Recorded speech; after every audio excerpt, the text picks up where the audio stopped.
Hello દોસ્તો, કેમ છો? મજામાં? અમે જઈએ છીએ રાજસ્થાન. તમારે આવવાનું છે? જો ગાડીમાં ડીઝલ ફૂલ થાય છે, બે હોય તો બે જવાલો. આ જો અમારા ફુવા ટેકો દઈને ઊભા છે. ખાલી 200 એમ લઈને ગયા હતા. કેટલી ગાડી? 200 100 700 200 કરીને અમારા અડ્રેસભાઈ આવી રહ્યા હતા. એને 108 દબીને મૂકી દીધા હતા. એટલે જોવો તેમ આમ જો થોડો પટ્ટો આમ જો એમે આવી ગયા પોકરણગઢ, રામાપીરનો રાજમહેલ. પોકરણગઢ ગયા, કિલ્લો જોયો હોય મેં. કિલ્લો એટલે બાકી રામાપીરનો કાંઈ ન ઘટે કિલ્લો. અમારા ફુવા તો વરસાદ આમ જો ધબધબાટી બોલી ગયો. બાકી પોકરણગઢમાં સામો પડી ગયો. પોકરણગઢમાં રામાપીર અહીંયા ઘોડા ખેલવા. આ છે પોકરણગઢ, અજમલ રાજાનો મહેલ. ત્યાંથી નહીં મેં આવી છે હવે સીધા ત્યાં રણુજા. આ આવી ગયું રણુજા. રામાપીરની આરતી શરૂ હતી. મેં રણુજા પહોંચ્યા, રામાપીરની આરતીના દર્શન કર્યા. ત્યાંથી સીધા એમી ગયા જેસલમેર. જેસલમેરની મોજ એટલે કાંઈ ન ઘટે. જેસલમેરનું આ અમે રિસોર્ટમાં રહ્યા હતા. આ રિસોર્ટ છે. અમારા ફુવા બીજે મોરને માર્યો બાકી. હા, રિસોર્ટ એટલે રાજમહેલ જેવો રિસોર્ટ એમ રાખ્યો. થોડાક હોરી નાખ્યા અમને પૈસા એવું લાગે વધારે ઠોકી ગયા હોય એવું. બાકી આવી ગઈ મજા. આ રિસોર્ટમાં રહ્યા ને તો અમને એમ જ થયું હતું કે ભાઈ આ તો રાજા મહારાજા જેવું ફિલિંગ આવે અંદરથી. આ રિસોર્ટના બધા તંબુ છે. આ તંબુમાં એમ રહ્યા હતા બધા, જેને સામા ડિઝર્ટ કહેવામાં આવે છે. એમાં સવારનો નાસ્તો એમાં કાંઈ ન કટે. આ જોઈ લો સવારનો નાસ્તો જોવો તમે આમ. આવું આપણને એમ થાય ઘરે રોજ હાંસવ થાય કેવી મજા આવે. રોજ તો આવું ન હોય. બહાર ગયા હોય તો એમ થાય કે હાલો ભાઈ થોડેક જલસા કરી લઈ. ખાવા પીવામાં કાંઈ ન ઘટે. જોઈ લો તમે. અમારા અક્ષયભાઈએ તો ઇડલી સંભારના સોયત્રા કાઢી નાખ્યા. એટલો ઇડલી સંભાર ખાધો એને. વેટરને એમ થઈ ગયું લેનું હાથું સોંકી દઉં. પછી એમ ગયા પાછળનું બેકગ્રાઉન્ડ જોવો જરાક આમ તમે બરાબર. આ તંબુ છે બધાય. આ બધા તંબુ ભાડે આપે. ખાવા પીવાનું બધાને એકાઈ રહ્યો હોય. એમાં આપણે કેમ લગ્નમાં ગયા હોય ને બુફે હોય. પોતાની જાતે જેટલું જમવું એટલું જમી લેવાનું. આગળ સ્વિમિંગ પુલ ને બધું નાવા બાવાની સુવિધા બધી કમ્પ્લીટ હતી રિસોર્ટમાં. રિસોર્ટમાં રહેવાની બહુ મજા આવી ગઈ. એમાં કાંઈ ન ઘટે.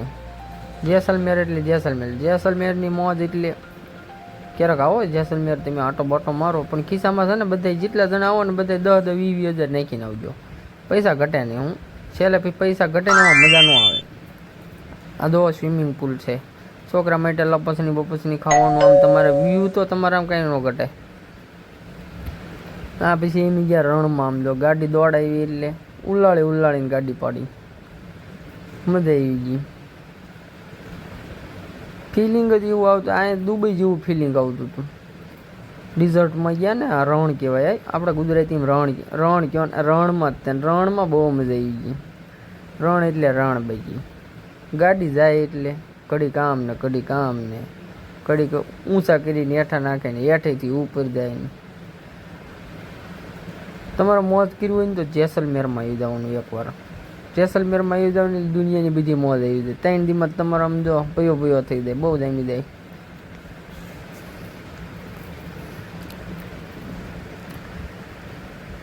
આમાં ગાડી હાલતી હતી એમ થતું વાહ પીવા. આ બધા જો સાઉન્ડ બાઉન્ડમાં મોજ કરી એટલે આમ જો રાજુ ફુવાનો જલસો કંઈક વાર હતો. જો છે ને અમારા ફુવા જોઈએ આમ હોવું જોઈએ. પછી એમ ગયા ઊંટની સવારી કરવા. ઊંટની સવારી એમ કરી. ઘડીક તો અમને એમ થયું કે આપણે ક્યાં હાંઢિયા સીડ્યા ક્યાં આ કંઈ બધું ઠીક હવે વાંધો નહીં. સીડી આવ્યા હાંઢિયા વાંધો નહીં. પછી હાંધે જોવો તમે એની સંસ્કૃતિ બધી આમ તમે જોવો ને રાજસ્થાનની તો આમ કંઈ ઘટે નહીં. આમ તમને એમ જ લાગે કે તમે ઇન્દ્રલોકમાં આવી ગયા છો. એનો બધો માહોલ એવો હતો. પણ અમુક અહીંયા છે ને પાછા ફૂલ થઈ જાય ને એવું બધું થાય છે. પણ આ તો તમારે આનંદ લેવો હોય તો અમને ડિઝર્ટવાળા લોકો કે તમારે ઘડીક આવવું પડશે બેહવું પડશે. એટલે ઘડીકના બેહવા ગયા હતા. મને એમ થયું કે થોડોક વિડીયો ઉતારી લો આપણને દર્શકોને બતાવવા તો થશે. નાથી પછી અમે ગયા તનોટરાયના મંદિરના દર્શન કર્યા. એમે તનોટરાય માતાજીના દર્શન ગયા હતા એમે. પણ અંદરથી એમ થયું કે હા પછી અહીંયા બોમ્બ રાખેલા છે. ક્યારેક જાવ તો જોઈજો બરાબર. તમને એમ થાય છે કે વાહ ભાઈ વાહ. જેસલમેરનો આનંદ જ કંઈક અલગ છે. એમાંય તનોટરાય એટલે સાઈથી ગજગજ ફૂલી જાય આપણે એવું તનોટરાય મંદિર છે. ત્યાં અધૂરો જ્યાં માતાજીએ પરચો આપ્યો એમાં કાંઈ ન ઘટે બાકી. પછી એમ નાઈથી નીકળવાની તૈયારી કરી, નાઈથી નીકળ્યા ને આવ્યા સીધા સુંધા માતા. સુંધા માતાનો ડુંગર એટલે બહુ ઊંચો. સુંધા માતાએ ઘણો સુધારો થઈ ગયો છે હાલમાં અત્યારે મિત્રો. ખૂબ જ ત્યાં આનંદ કર્યો એમ. પછી ખાસ તો કંઈક તો રોપવેમાં બેસવા ગયા હતા.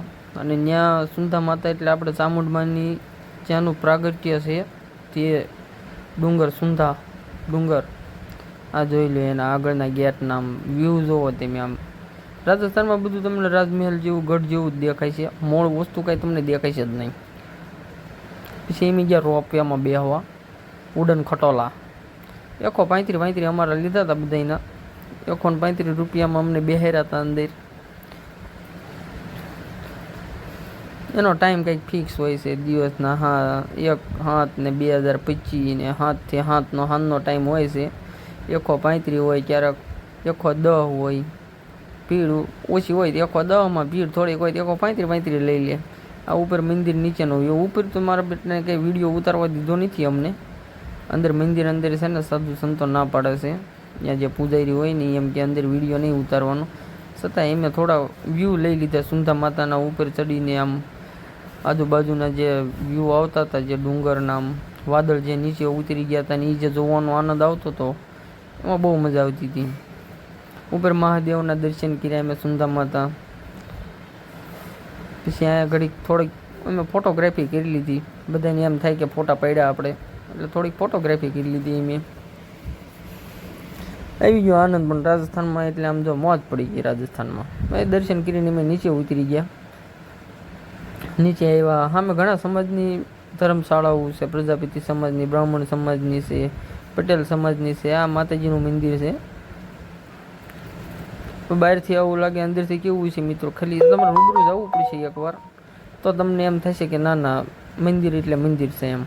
પછી એમાં પાછા નીકળવાની તૈયારી કરી. પાછા ઉડન ખટોલામાં બેસી જઈએ છીએ. એમાં પાછા છે ને તરત હેઠે ઉતરી જઈએ. અમારી પાસે ટાઈમ જાજો હતો નહીં.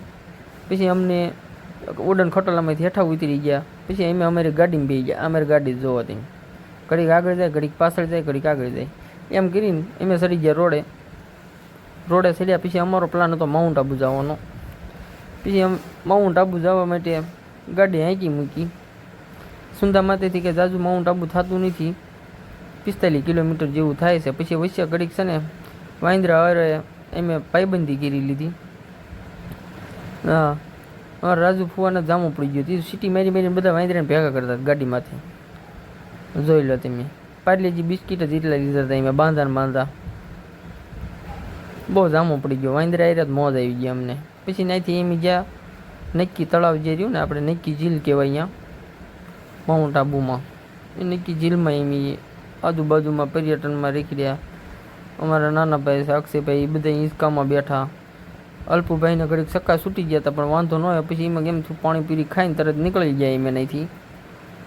ભૂખ તો લાગે ને, બપોરે ખાધું થોડું જાજુ. પછી અહીંયા ખાવાનો કાંઈ મેળ રહ્યો નહોતો એટલે પાણીપુરી ખાઈને રોડવી દીધું હતું એમ. આ નક્કી ઝીલ છે. હનીમૂન મનાવવા જવું હોય તો નક્કી ઝીલ છે. એની આજુબાજુ માઉન્ટ આબુના વિસ્તારમાં તમારા બધે લાગે ઓળખી. આમ મજા જ આવી જાય તમને માઉન્ટ આબુમાં હનીમૂન મનાવવા જવું હોય તો.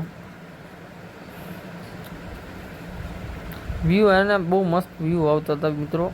માઉન્ટ આબુ જાઓ તમે ક્યારેક, રાજસ્થાન જાઓ એટલે છેલ્લે તમારે માઉન્ટ આબુ લઈ જ લેવાનું, નકર તમારે રાજસ્થાનની યાત્રા અધૂરી રહી જાય વીરા. એટલે બહુ મજા આવી જાય છે તમને માઉન્ટ આબુ જાઓ એટલે. ત્યાંથી અમને એમ થયું કે આપણે જાતા એવી ગુરુ શિખર. અમે ગુરુ શિખર જવા માટે નીકળી ગયા. ગુરુ શિખર જવા માટેનો રસ્તો થોડો ખાંકડો છે પણ આનંદ આવી જાય. ઘડીક આમ જાય, ઘડીક આમ વળાંક આવે, ઘડીક આમ વળાંક આવે. બહુ મજા આવી ગઈ. રસ્તો એનો બહુ જોરદાર. ત્યાંથીના જે વ્યૂ આવતા હતા ને એ મિત્રો એમ થતું હતું કે આહા, ભગવાને કેવી રચના કરી છે. બહુ આનંદ આવી ગયો. ગુરુ શિખર અમે ગયા. આગળ અમારી આગળ સ્કોર્પિયો હતી, બરાબર. એ બ્લેક કલરની સ્કોર્પિયો ને આપણે વ્હાઇટ કલરની XUV 700. મિત્રો તમે વ્યૂ જોવો તમે એકવાર, આમ આનંદ આવી જાય. એમ સ્વર્ગમાં વી ગયો ને એવું લાગતું હતું. પછી ઉપર ચડ્યા. અમે ઉપર ગયા તો વાદળા તો અમારી નીચે હતા. ગુરુ દત્તાત્રેયના દર્શન કર્યા. અમે અક્ષયભાઈ જો ફોટા પડાવ્યા થોડા દાદા. ફોટોશૂટ બહુ સરસ થતું હતું અહીંયા. અને આ જુઓ તમે વાદળા જુઓ તમે, બહુ નીચે એમાં વાદળની ઉપર હતા અને વાદળા અમારી નીચે હતા. બહુ મજા આવી ગઈ અહીંયાનો. આમ જો વ્યૂ જુઓ તમે એકવાર, આનંદ આવી ગયો. પછી ત્યાંથી અમે નીચે ઉતરી ગયા. પછી અમને એમ થયું કે આપણે 3-4 દી થઈ ગયા, હવે ઘરે વ્યાજ આવી. એટલે અમે છે ને ઘરે જવા માટે નીકળી ગયા, બરાબર. પછી ધીમે ધીમે અમે માઉન્ટ આબુની નીચે ગાડી ઉતારીને આવજો મિત્રો, બરાબર.